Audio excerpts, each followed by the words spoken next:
ದೇಶದಲ್ಲಿ ಲಾಕ್ಡೌನ್ ಹಿನ್ನೆಲೆಯಲ್ಲಿ ವಿಟ್ಲದಲ್ಲಿ ಅಗತ್ಯ ವಸ್ತುಗಳನ್ನು ಖರೀದಿಸಲು ವಿಟ್ಲ ಪಟ್ಟಣ ಪಂಚಾಯತ್ ಅಂಗಡಿ ಮುಂಭಾಗ ಸರತಿ ಸಾಲಿನಲ್ಲಿ ನಿಂತು ಮಾರ್ಕ್ ಹಾಕಿದ್ರೂ ಜನರು ಮಾತ್ರ ಅವುಗಳನ್ನು ಮೀರಿ ನುಗ್ಗಲಿನಲ್ಲಿ ಸಾಮಗ್ರಿ ಖರೀದಿಸಲು ಮುಗಿಬಿದ್ದಿದ್ರು.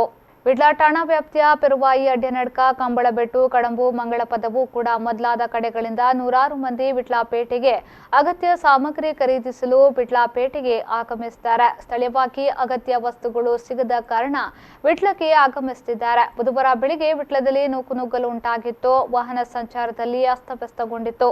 ಈ ಹಿನ್ನೆಲೆಯಲ್ಲಿ ವಿಟ್ಲ ಪಟ್ಟಣ ಪಂಚಾಯತ್ ಮೆಡಿಕಲ್, ತರಕಾರಿ, ದಿನಸಿ ಅಂಗಡಿಯ ಮುಂಭಾಗ ಜನಜಂಗುಳಿ ಸೇರಿದಂತೆ ಅಂತರ ಕಾಯ್ದುಕೊಳ್ಳಲು ಅಂಗಡಿ ಮುಂಭಾಗ ಮಾರ್ಕ್ ಹಾಕಿದ್ರು. ಆದರೆ ಗುರುವಾರ ಕೂಡ ಜನರು ಮಾರ್ಕ್ ಅನ್ನ ಲೆಕ್ಕಿಸದೆ ಗುಂಪಾಗಿ ನಿಂತು ಸಾಮಗ್ರಿ ಖರೀದಿಸಲು ಮುಂದಾಗಿದ್ರು. ಪೇಟೆಯಲ್ಲಿ ವಾಹನ ಸಂಚಾರ ಅಸ್ತವ್ಯಸ್ತಗೊಂಡಿತ್ತು. ಈ ಸಂದರ್ಭ ವಿಟ್ಲ ಪಟ್ಟಣ ಪಂಚಾಯತ್ ಮುಖ್ಯಾಧಿಕಾರಿ ಮಾಲಿನಿ, ಕಂದಾಯ ನಿರೀಕ್ಷಕ ಫಕೀರ ಮುಲ್ಯ ಅವರು ಜನರಲ್ಲಿ ಮನವಿಯನ್ನ ಮಾಡಿದ್ರು.